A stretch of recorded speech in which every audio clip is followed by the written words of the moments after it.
मुख्तलिफ चैनल्स पे भी ये मुख्तलिफ जो हमारे शहर के इश्यूज हैं उसके ऊपर गुफ्तगू करते हैं। तो मैं दावत देता हूँ जनाब मोहम्मद भाई। बहुत शुक्रिया जाहिद साहब।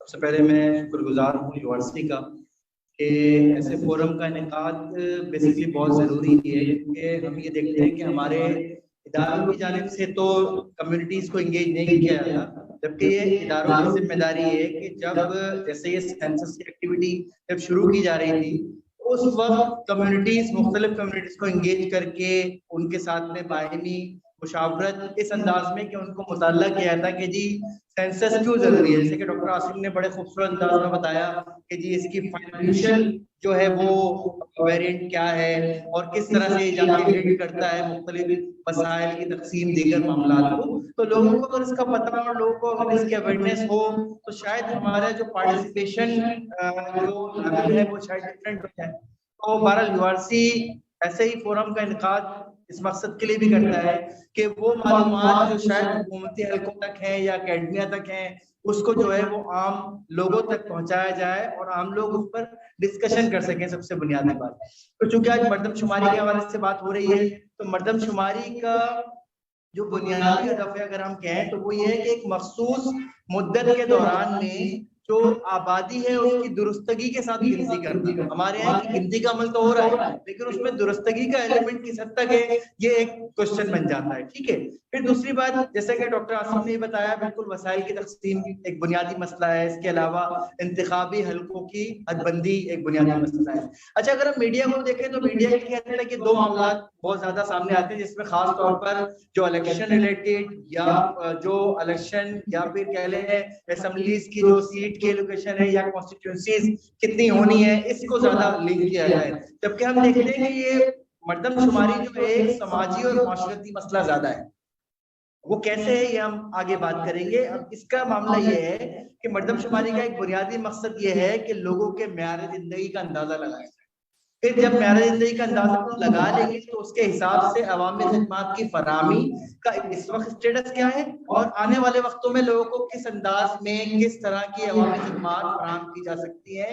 तो मुस्तकबिल की जो प्लानिंग है उसमें भी ये हेल्प करती है। पूरी दुनिया में जितने प्लानर्स हैं जितने लोग हैं माहिरीन हैं वो मर्दमशुमारी के डेटा से ही जो है वो आइंदा के लिए प्रोजेक्शन लेते हैं, आइंदा के लिए प्लानिंग बनाते हैं। जबकि हमारे यहाँ मर्दमशुमारी को काफी हद तक मखसूस कर दिया गया है सिर्फ पॉलिटिकल मूव के साथ में और अंडरस्टैंडिंग ये है कि अच्छा जी ये पॉलिटिकल कोई बहुत बड़ा पॉलिटिकल मसला नहीं, ये एक बुनियादी इंसानी समाजी माशरती मसला है जो आपके और हमारे साथ जुड़ा हुआ है। अच्छा, इसमें हम मर्दमशुमारी में बुनियादी सवाल ये होता है, देखिए कि किसी खित्ते में, किसी मुल्क में, किसी शहर में, किसी कह लें एक लोकल एरिया शहर से छोटी आबादी कह लें आप उसको, उसमें कि हम कौन हैं, ठीक है, हम कितने हैं, हमारी सिंफ क्या है, हमारे दरमियान कितने लोग ऐसे हैं जो पर्सन विद डिफरेंट एबिलिटीज वाले हैं, तो उनके लिए कि हर सिंफ के लिहाज से किस तरह की हमें सहूलियत चाहिए, ठीक है ना, एज के लिहाज से किस तरह की सहूलियत चाहिए, सब समझना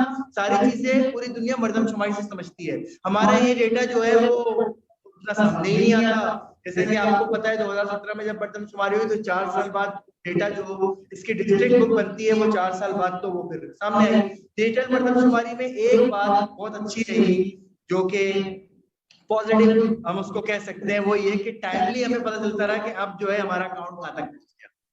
वरना इससे पहले ये होता था कि जब मर्दमशुमारी की पूरी एक्सरसाइज कंप्लीट हो गई उसके बाद 3 महीने 4 महीने बाद पहला एक फिगर आएगा, आ जाएगा, बहुत ही इनिशियल स्टेज का फिगर है, अभी और काम हो रहा है इस पे। तो एटलीस्ट ये आइडिया होना शुरू हुआ कि अच्छा कहाँ जो है वो, अच्छा मर्दमशुमारी के 2 फेजेज होते हैं। पहला फेज खाना शुमारी कहलाता है जिसमें सिर्फ ये काउंट किया जाता है कि घराने कितने हैं।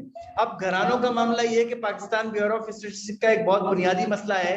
पहले अगर उनसे भी पूछा जाए कि जी आप एक घराने की तारीफ किस तरह से करते हैं, तो एक बुनियादी मतलब हर इनोमिनेटर से भी पूछे हम तो वो हर एक अलग तरह का जवाब देगा।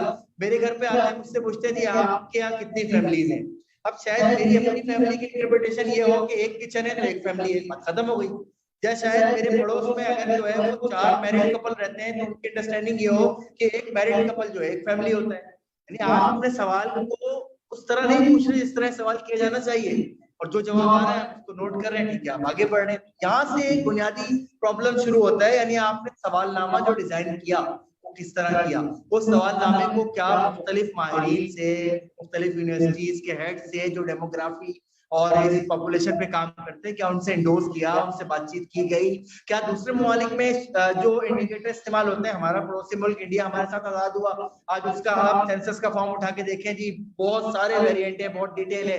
हम क्या कर रहे हैं, 1998 में जो सेंसस किया था, जो उसमें वेरिएंट थे, हमने उसके पैरामीटर को और मजीद जो है कम कर दिया, और मजीद हम कम की तरफ जा रहे हैं। तो यानी कि सवालनामे में हमें तो ज्यादा मसाइल मिले, जिससे हमें ये लगा कि आने वाले वक्तों में इससे जो डेटा हासिल होगा वो हमारे लिए शायद उतना कारआमद ना हो, क्योंकि हम ये जानते हैं कि आबादी का साइज, उसकी तकसीम और उसकी खुसूसियात अगर ये काबिल एतमाद मालूमात हैं तो आने वाले वक्तों में इसको इस्तेमाल किया जा सकता है। अगर काबिल एतमाद नहीं है, जैसा कि डॉक्टर साहब ने बताया कि जी कुछ शामिल किया, कुछ नहीं किया, एरोमीटर अपनी मर्जी से शामिल कर रहे हैं, तो वो तो फिर जाहिर सी बात है, उससे हम आने वाले वक्तों के लिए जो है वो कोई प्लान या कुछ नहीं कर सकते। अच्छा, एक और चीज, मैंने दरमियान में कुछ मौका मिला, मैंने यूनाइटेड नेशन की बाकायदा गाइडलाइन, एक कंप्लीट बुक है जो कि टाइमली अपडेट भी करते हैं इसी census, population census, housing census, मुख्तलिफ तरह के सेंसस के हवाले से देखने का मौका मिला। उसमें एक चीज उन्होंने कहा कि जी जो मर्दमशुमारी का जो मुद्दत है वो और किस टाइम पीरियड में की जा रही है वो बहुत अहम है। अब इतनी बड़ी एक्सरसाइज आपने की पूरे पाकिस्तान के लेवल पे, वो एक्सरसाइज है जिसको आप दोबारा से क्या है कर ले तो ये फौरी मुमकिन नहीं है, इस पे बहुत बड़ा सरमाया लगा, बहुत बड़ी मैन पावर लगी, सब कुछ। रमजान का महीना जो कि हमारे रीजन में एक अलग पैटर्न होता है, हर एक का जो समझ लें शेड्यूल होता है वो एक शिफ्ट हो चुका होता है, उसमें इनोवेटर के लिए भी बहुत बड़ा चैलेंज रहा कि वो दौड़ करे उस अंदाज की स्पीड में, और जो रिस्पोंडेंट था उसके लिए भी मुश्किल रहा कि वो आधा घंटा निकाल कर उनको जो है वो जवाब दे सके।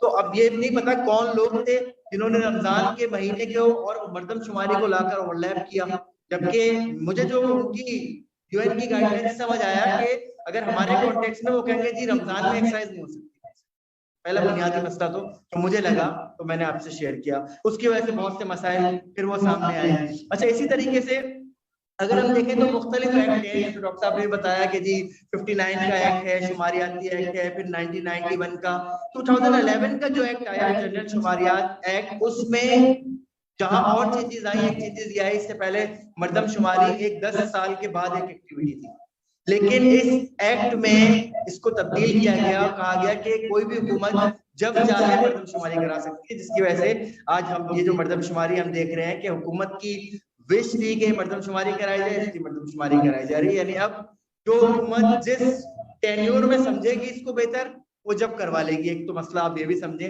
और हम आपको पता है हमारे यहाँ चीजें पॉलिटिकल एंगल से ज्यादा देखी जाती है रेदर देन कि उसको डिफरेंट जो एस्पेक्ट है, चाहे वो प्लानिंग हो, चाहे वो सोशल हो, कल्चरल हो, उससे देखा जाए। तो एक तो मसला ये आया, एक और एक बुनियादी मसला मर्दमशुमारी का तरीक़ेकार। पूरी दुनिया में मर्दमशुमारी के मुख्तलिफ तरीक़ेकार वज़ा किए गए, उसको उन्होंने अपने तौर पर नाम दिए, जैसे कि एक को कहा डिफेक्टो, एक को कहा डी ज्यूरो।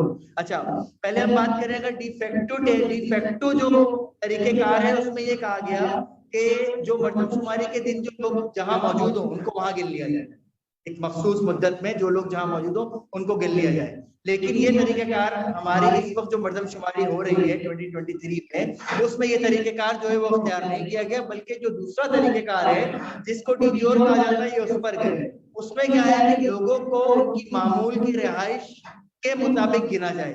अब मामूल की रिहाइश, क्योंकि अब मामूल की रिहाइश तो ली जाएगी, वो तो ली जाएगी या तो नादरा के एड्रेस से।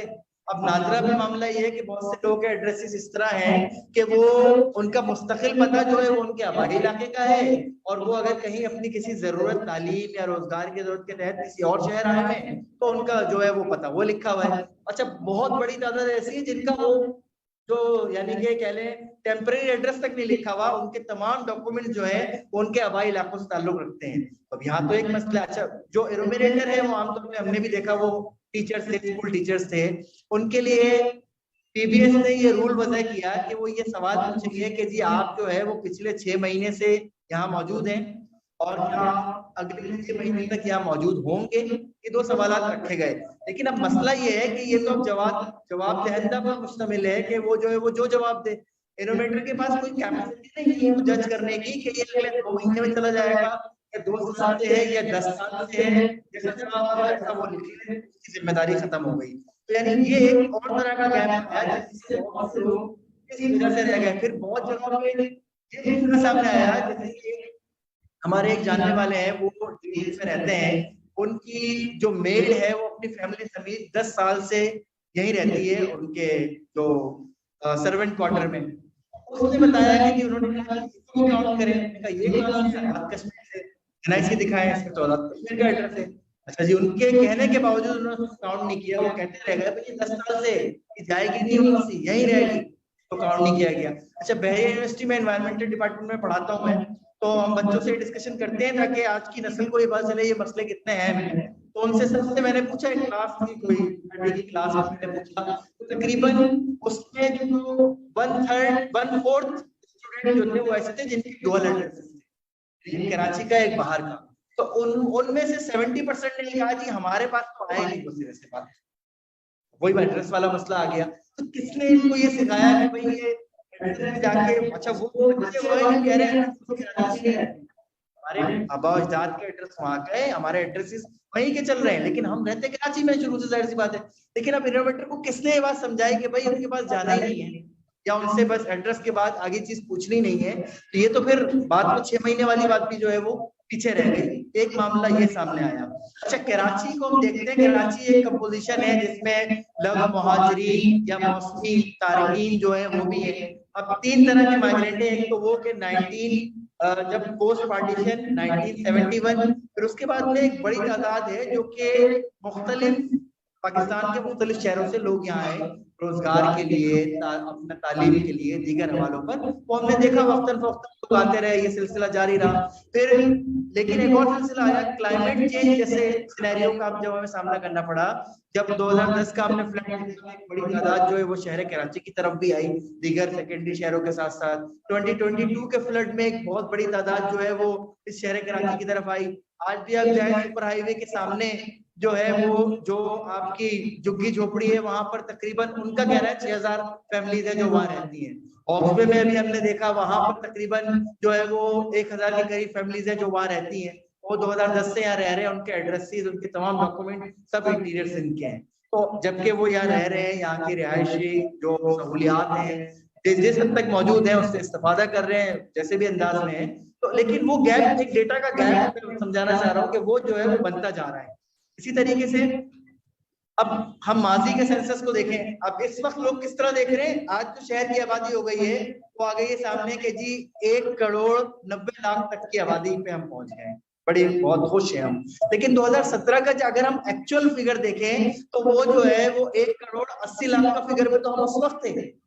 उसमें से 20 लाख जो है वो उनको जो है लोगों को सिर्फ इस बुनियाद पर कि उनका केपीके का परमानेंट एड्रेस था, और उस वक्त की जो फेडरल गवर्नमेंट थी उसकी विश ये थी क्योंकि वहां पर जो है उन्हें वो एक तनासुब ज्यादा चाहिए था सीट्स का, दीगर मामला, तो क्या जी इनको जो आप उठाकर शिफ्ट कर दो। उस वक्त हालांकि तरीकेकार जो है और डिफेक्टो दोनों को कंबाइन करके था, फिर भी किया गया। अभी तो हमें लग रहा है बहुत बड़ी तादाद ऐसी है जिसको सिर्फ इस बुनियाद पर नहीं किया ये लोग वहां गिन दिए गए हों। तो माजी से भी यानी हमने सबक नहीं सीखा। तो हम ये देखें, अगर आज हम 1,90,00,000 पर खड़े हैं, चले मैं कहता हूँ 1,80,00,000 उस वक्त की, चले ये भी हम कह लें, क्या सिर्फ इतना सा डिफरेंस आया? ये वो बात है। फिर सवालात वो आए थे कि फिर हम 2.5 करोड़ है या हम 3 करोड़ है, ये बात थोड़ी सी मुनासिब लगती है। सीजनल माइग्रेंट्स की बात हमने की, इसके अलावा अफगान मुहाजिरीन की एक बहुत बड़ी तादाद मौजूद है। मुझे नहीं लगता अफगान बस्ती में कहीं पे आपको जो है ये मर्दमशुमारी के नंबर लिखे हुए नजर आए या उनको किसी तौर पे काउंट किया गया। फिर एक और चीज हमने बारहा पीपीएस वालों से, उनका ट्विटर हैंडल भी बहुत एक्टिव रहा है दौरान में, दीगर चीजें भी, हमने कहा जी बेघर अफराद के लिए आपके पास पैटर्न क्या है, आप कैसे चले, जिसके पास कोई स्ट्रक्चर है आप कहते हैं हमने वहां पे जाके एक नंबर लगाया, वो भी नंबर हमें नजर नहीं आ रहे। पीसीएचएस में हमारे कोलीग रहते हैं, उनसे हमने पूछा, बोले जी हमारे घर नहीं आए, पीसीएचएस ब्लॉक 2। यानी इस तरह बहुत सारी जगहों पर ऐसी चीजें हाईलाइट हुई। फेडरल एरिया में हमारे एक दोस्त रहते हैं, उनके घर नहीं आए, उन्होंने जिम्मेदार शहरी होने का मुजाहरा करते हुए कंप्लेन की। तो शाम को, उसी शाम को असिस्टेंट कमिश्नर ऑफिस के 2 एहलकार आते हैं, आपने हमारी कंप्लेन की। ये मैं आपको बात बता रहा हूँ क्योंकि लोगों ने हमें बाकायदा तौर पे बताया कि ये सिलसिले हैं, यानी असिस्टेंट कमिश्नर चूंकि इनको जो है वो सर चले प्रोवाइड कर रहे हैं, हेल्प सपोर्ट प्रोवाइड कर रहे हैं, तो उनके ऑफिस से लोग आए थे कि आपने हमारी कंप्लेंट की। उसने कहा भाई मैंने ये कहा कि हमें काउंट नहीं किया गया, आप में काउंट कर लें। और अगर वो देखते हैं कोई शख्स ऐसा है जो कि थोड़ा सा स्ट्रॉन्ग बैकग्राउंड रखता है या ज्यादा पढ़ा लिखा है, तो उसको कहते हैं सर हम काउंट कर रहे हैं, काम शख्स के पास जाकर उसको धमका रहे हैं। ये एविडेंस मतलब हमारे पास इसके मौजूद है। तो ये सिलसिले हैं। अब आ जाते हैं यहाँ पर कि मर्दमशुमारी शुरू हुई थी बेसिकली आपकी 20 फरवरी को इन्होंने सेल्फ इनोवेशन कही थी, और फिर 1 मार्च से इन्होंने मर्दमशुमारी का अमल शुरू किया, जो कि 4 अप्रैल तक की टाइम दिया था इन्होंने। 3 अप्रैल को ये कहते हैं कि जी शहर कराची में 29 लाख घराने हमने शुमार किए, जबकि याद रखें कि 2017 की मर्दमशुमारी में 27,24,000 घराने थे। उन्होंने कहा 29 लाख घराने हैं, कोई शहर की आबादी जो है वो 2.5 करोड़ नहीं, 2 करोड़ भी नहीं है, बल्कि आबादी शायद कम हो जाएगी। ये पहला जो बयान है, ठीक है। अब फिर उसके बाद में 4 अप्रैल के बाद में एक्सटेंड हुई, और उसके बाद वाली जो पालिसी है, 1 अप्रैल के वो नंबर बढ़ना शुरू हुआ, और ये नंबर तदरीज बढ़ता गया, और समझ लें 29 लाख घरानों से हम 32 लाख घरानों पर पहुंचे, और हम ये कह रहे थे कि जी जो है वो 16.23 मिलियन है, वहां से हम जो है अब वो 19 मिलियन पर पहुंचे। तो इसका अब सवाल ये है कि जब वो जो ऑफिशियल इसकी टाइमलाइन थी उसमें अगर कम गिना गया था, या तो ये फिगर गलत है, अब जो आया कि जी 1 करोड़ 90 लाख, या फिर उस वक्त जो दिया था कि 1 करोड़ 60 लाख की आबादी नहीं बढ़ी बल्कि उल्टा कम होगी, तो ये वो कौन जिम्मेदार है, वो इदारे के कौन लोग थे जिन्होंने इस गैर जिम्मेदारी का मुजाहरा किया। इसका मतलब है कि अगर मरीजों को हम 1 महीना और ले लें भैया हमसे, कराची की आबादी को पूरी 2.5 और 3 करोड़ कर दें, जाहिर सी बात है। अगर गिनने का मसला ये है कि हर जिले के साथ में जो है वो 2 लाख 3 लाख लोग और जो है वो हजारों की तादाद में घराने बढ़ रहे हैं, ये कौन सा इनोवेशन का पैटर्न है, ये समझ नहीं आया। फिर इन्होंने कहा कि हमने हर स्ट्रक्चर को जियो टैग किया। देखिए जियो टैग जीआईएस टेक्नोलॉजी का डेटा तो इस तरह होता है कि आप डेटा को जब आप देखिए तो जहां गैस लगा वो गैस वो नजर आ जाएगा। अच्छा नहीं, अगर फर्ज करें एक हॉटस्पॉट मैप है, जिस तरह वो आपके पास पार्क का मैप लगा हुआ है, दरमियान में जहां पार्क नहीं है आपको नजर आ जाएगा कि यहाँ पार्क नहीं है, ठीक है ना। अगर जियो टैग किया गया है तो कहीं ना कहीं आपको पता चले, गैस डेटा में तो आसान है। अब ये 2-3 चीजें थी जो हमें अभी तक समझ नहीं आई। 10 अप्रैल को ये कहते हैं हमें लगता है कि जो है वो 3000 इमारतें रहेंगी शहर कराची में जो 4 मंजिला है।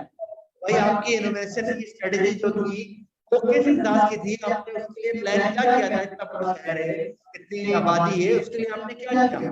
फिर अब आ जाए थोड़ा सा लास्ट, बिल्कुल मेरा कमेंट है, जो इनका क्वेश्चन था आप में से कितने लोगों ने इनोवेशन की। अच्छा चले, जो 5-6 लोग हैं, अच्छी बात है। अच्छा आसिफ साहब ने तो बताया था बिल्कुल की थी। अच्छा हो नहीं सकी वो भी की अलग तरह की।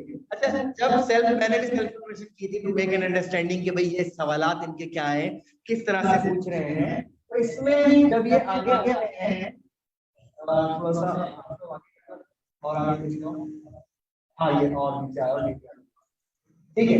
ये आउटलाइन थी, शायद बहुत ज्यादा नहीं है, लेकिन मैं आपको बताऊं इसमें इनके सवालात में रोशनी का जरिया क्या है, ठीक है। रोशनी का जरिया कराची में 65 से 70% शहर जो है वो 12 घंटे की रोशनी बर्दाश्त करता है। क्या रोशनी का कोई एक जरिया हो सकता है? उन्होंने कहा कि इलेक्ट्रिसिटी, फिर कहा यूपीएस से होते होते जनरेटर की लैब में मौजूद है। अब आपको किसी एक ऑप्शन को जो है चूज करना है। मैंने लामहाल इलेक्ट्रिसिटी को चूज किया, जबकि मैं जो है वो मेरे घर में 8 घंटे अगर लाइट जाती है तो मैं यूपीएस सोलर भी इस्तेमाल कर रहा हूँ, कहीं कोई जनरेटर इस्तेमाल कर रहा है, कहीं और भी। इसमें मल्टीपल ऑप्शन होते हैं ताकि हम मजीद जो है शहर को समझ सकें कि शहर में किस तरह से जो है ये लोगों के पास क्या जरिया है रोशनी का।